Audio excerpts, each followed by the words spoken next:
தமிழ்நாடோட கிளப்ல மூலியமா நம்ம போயிருக்கோம். இது பார்த்தீங்க அப்படின்னா இதோட ஆஃப் ரோட் எக்ஸ்பீரியன்ஸ்.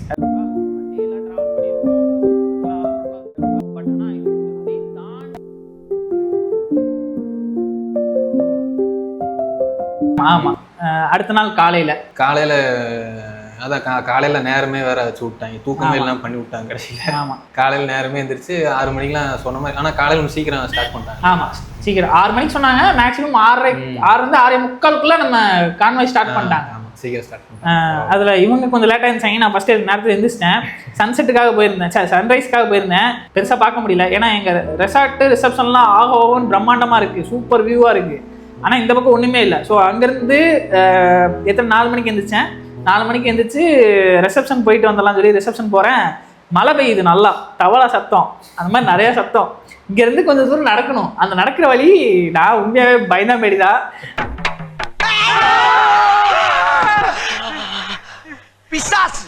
பிசாசு மாதிரி பின்னால வந்து சுரண்டி பயமுறுத்தேடா. அதனால நான் போனவே அப்படியே ரிட்டன் இறங்கி வந்து உள்ள வந்து படுத்துட்டேன். திருப்பி ஒரு 4:45 5 மணிக்கு திருப்பி எழுந்துச்சு வெளியே போறேன். வெளியே போனால் ஓரளவுக்கு மாடரேட்டாக லைட்டாக வெளிச்சம் வந்த மாதிரி இருந்தது. அதுக்கப்புறம் தான் நான் அந்த பக்கமே போனேன். அப்புறம் போய் வியூ சன்ரைஸ் பார்க்கலாம் அப்படின்னு போனேன். எப்பயும் போல் மணக்கண்டா மாப்பிள அப்படின்ட்டு போயிடுச்சு. எப்பயும் போல் அது அன்னைக்கு பார்க்கல, ஏன்னா அன்றைக்கி மழை. ஆமாம், மழை சரியான மழை காலையிலேயே ஆரம்பிச்சிருச்சு. ஸோ அதனால் அப்படியே இறங்கி திருப்பியும் பிளாக் டீ வச்சுருந்தாங்க, அதுவும் அளவாக வச்சுருந்தாங்க போல். நான் போகிறப்ப எனக்கு 1 டம்ளர் தான் கிடச்சிது. குடிச்சதே கொஞ்சம் நல்லா இருந்தது. நான் பிளாக் டீ கொஞ்சம் மேக்ஸிமம் குடிக்க மாட்டேன். காஃபி டீ அந்த மாதிரி எதாவது வேணால் குடிப்பேன். பிளாக் டீ குடிச்சதில்லை, குடித்தேன், நல்லா இருந்தது, ஓகே அப்படிங்களாம். அப்புறம் அதுக்கப்புறம் பிரேக்ஃபாஸ்ட் லஞ்ச்லாம் அந்த டைமில் எதுவுமே இல்லை. ஸோ அப்படியே கிளம்பிட்டு இன்ஸ்ட்ரக்ஷன் போயிட்டு இருந்தது.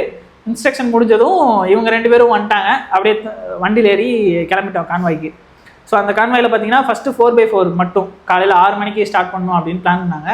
அன்ஃபார்ச்சுனேட்லி அது 6:30 ஸ்டார்ட் ஆச்சு. அதே மாதிரி ரியர் வீல் டிரைவ் அப்படின்ற ஒரு கான்செப்ட் இருந்தது. 2x4 நினைக்கிறேன். அந்த கான்செப்டில் பார்த்தீங்க அப்படின்னா 7 o'clock மேலே சொல்லியிருந்தாங்க. இவங்க ஆல்மோஸ்ட் 7:30 கிளம்புனாங்க. ஒரு 1 மணி நேரம் டிஃப்ரென்ஸ் வச்சுக்கோங்களேன். அதுக்கப்புறம் நாங்கள் கிளம்பி அப்படியே ஜாலியாக போயிட்டு இருந்தோம். செகண்ட் டேவோட ஆஃப் ரோடு எப்படி இருந்தது? செகண்ட் டே ஆஃப் ரோடு வந்து நல்லா இருந்துச்சு. ஓட்டினப்போ நல்லா ஒரு புதுசான, அதாவது என்னதான் இது ஆஃப் ரோடாக இருந்தாலும் இந்த காருக்கு கம்ஃபர்டபுளுக்கு வந்து நமக்கு வந்து அந்த ஆஃப் ரோடுங்கிறத ஒரு டவுட் வந்துடும் சில சமயம். ஏன்னா அவ்வளோ ஒரு கம்ஃபர்டபுளாக இருக்குது. உண்மைதான்.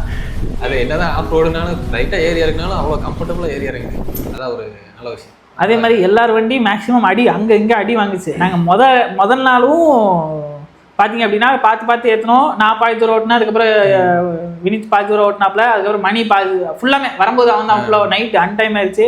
அங்கே ரெஸ்கியூ வேறு போயிட்டு இருந்தது. அந்த கிளிப்லாம் வரும். அந்த ரெஸ்கியூலேருந்து இறங்கி நாங்கள் புது ரூட்டில் இறக்கி விட்டாங்க. முன்னாடி நான் இறங்கி வந்து வரலாவா அப்படின்னு சொல்லிட்டு பேசிட்டு இருக்கேன். அப்புறம் அவன் இறங்கி வந்துட்டான். அதுக்கப்புறம் அது ஒரு மாதிரி போச்சு. செகண்ட் டே காலையில் ஸ்டார்டிங்கில் நான் உண்மையை சொல்ல போனால் நான் தான் அன்றைக்கி ஃபுல்லாக ஓட்டினேன். அது எனக்கே தெரியாது அன்றைக்கி இந்த அளவுக்கு இதாக இருக்கும். நான் இதுக்கப்புறம் ஆஃப் ரோடு வரும்னு நினச்சேன். ரொம்ப பெரிய ஆஃப் ரோடு இல்லை, ஆஃப் ரோடு இருந்தது. ஒரு ஆனஸ்டான ரிவ்யூவாக நான் சொல்கிறேன், அவ்வளோதான். இதுக்கப்புறம் வினித் உங்களுக்கு கொடுத்த இல்லையா, உங்களுக்கு கொடுக்கும்போது முடிஞ்சிருச்சு. நான் கடைசியில் கொஞ்சம் தூரம் ஓட்டினேன். அப்புறம் மணி கொடுக்கலான்னு பிளான் பண்ணோம், அதுக்குள்ளே ஆஃப் ரோட முடிச்சு விட்டாங்க. ஆமாம், அதே மாதிரி நான் அப்படியே சொல்ல வந்தது என்னன்னா, நிறைய பேத்துக்கு அங்கங்கே பிளாஸ்டிக் அது இதுன்னு அடித்து உடஞ்சி கொஞ்சம் பார்த்து ஏற்றினோம்னா கரெக்டாக இருந்திருக்கும். அதனால் நானும் வெஹிக்கிள் எடுத்துகிட்டு போயிருந்தேன். நானும் பார்த்து ஏற்றி இறக்குனேன். நிறைய பேர் வந்து காராக பார்க்காம அது ஏதோ கண்டமணிக்கில் ஏற்றிட்டு போனாங்க. நம்ம அப்படிலாம் பண்ணல. ஸோ நீட்டாக போயிட்டு நீட்டாக வந்துட்டோம். நிறைய பேர் ஆக்சுவலாக இந்த 4x4ங்கிறதே ஒரு அந்த கார் எடுத்ததே ஒரு லவ்ன்ற ஒரு கான்செப்ட் தான். ஸோ அப்படி பார்த்தோம் அப்படின்னா அந்த காரை எப்படி பத்திரமா பார்த்துக்கணும் அப்படி தான் பார்த்துக்கணும், போட்டு தட்டக்கூடாது. வந்துட்டோம், அது நடந்துருச்சு. அது தெரியாமல் நடந்துட்டா பரவாயில்ல, தெரிஞ்சே பண்ணாதீங்க. எனக்கே கொஞ்சம் மனசு கஷ்டமாக தான் இருந்தது. மனசு ரொம்ப கஷ்டமாக இருக்குப்பா. நிறைய இடத்துல நானே இப்போ ஒரு ஸ்லோப்பெல்லாம் ஏறும்போது வந்து அவங்களே சொல்லிட்டாங்க, அந்த ஆர்கனைஸ் பண்ணுறவங்களே வந்து ஃபுல்லாக அழுத்துங்க, கேப் கொடுக்குறோம், அந்த மாதிரி அவங்க டிப்ஸ் கொடுக்குறாங்க. ஆமாம், ஆனால் அவ்வளோ டிப்ஸ் அந்த விஷயத்தில் வந்து நல்லா பண்ணாங்க. நான் எல்லாத்துக்குமே நல்லா நம்ம ஒரு இடத்துல ஸ்லோ ஆனதும் தெரிஞ்சிச்சு, இவனுக்கு ஓட்ட தெரியாது சொல்லிட்டு டிப்ஸ் கொடுக்க ஆரம்பிச்சிட்டாங்க. அதுக்கேற்ற மாதிரி ஓகேன்னு சொல்லி அதை அவர் சொன்ன மாதிரியே வந்து கரெக்டாக ஏறிட்டேன். ஆனால் அப்படி இருந்துமே சில பேர் வந்து மாட்டுறாங்க அப்படின்னா அது தேவையில்லாத சில சேட்டைகள்லாம் பண்ணுறதுனால ஆமாம் கொஞ்சம் சேஃப்டியாக ஓட்டிக்கணும். ஆமாம், அதே மாதிரி பார்த்து ஏற்றி இறக்குனீங்க, மெதுவாக இறக்குனீங்க. டே 2ல் வந்து ரொம்ப அதிகமாக குழி இருந்தது. ஏற்றி அதான் சொன்னா இல்லையா, யானை மேலே உட்காந்தாலும் கீழே பாதாளத்துக்கு போயிட்டு திருப்பி மேலே வந்த மாதிரி தான் ஒரு கான்செப்ட் இருந்தது. உள்ள வண்டி சரியான குழுங்கல் தான்.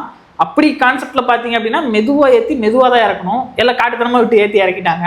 பவர் ஃபர்ஸ்ட் கியர்லயே உங்களுக்கு நல்ல பவர் கிடைக்குது இல்ல 4 அதனால அது அப்படியே மெயின்டைன் பண்ணிடுறாங்க சில பேர். ஸோ அது வந்து என்னை கேட்டால் நான் தவிர்த்துக்கணும். என்னோட சஜஷனா சொல்றேன், என்னோட எக்ஸ்பீரியன்ஸ் வச்சு சொல்றேன். நான் பெரிய ஆஃப் ரோடர் கிடையாது, இப்போ எனக்கு கிடைச்ச அனுபவத்தில் சொல்றேன். யூஸ் பண்றவங்க யூஸ் பண்ணுங்க, இல்லை ஏதாவது சொல்லணும்னா கீழே கமெண்ட்ல சொல்லுங்க, பார்த்துக்கலாம். அப்புறம் இந்த ஆஃப் ரோடு எக்ஸ்பீரியன்ஸுக்கு டெட் எண்டில் நம்ம சாட்டிஸ்ஃபைட் பண்ணாத ஒரு விஷயம் அப்படின்னா இந்த விஷயம் இருந்தால் கொஞ்சம் நல்லா இருந்திருக்கும் அப்படின்ற மாதிரி. எனக்கு என்னன்னா ஸ்விம்மிங் பூல் இருக்குன்னு ஆசையை முன்னாடியே கிளப்பி விட்டாங்க, கடைசியில் அது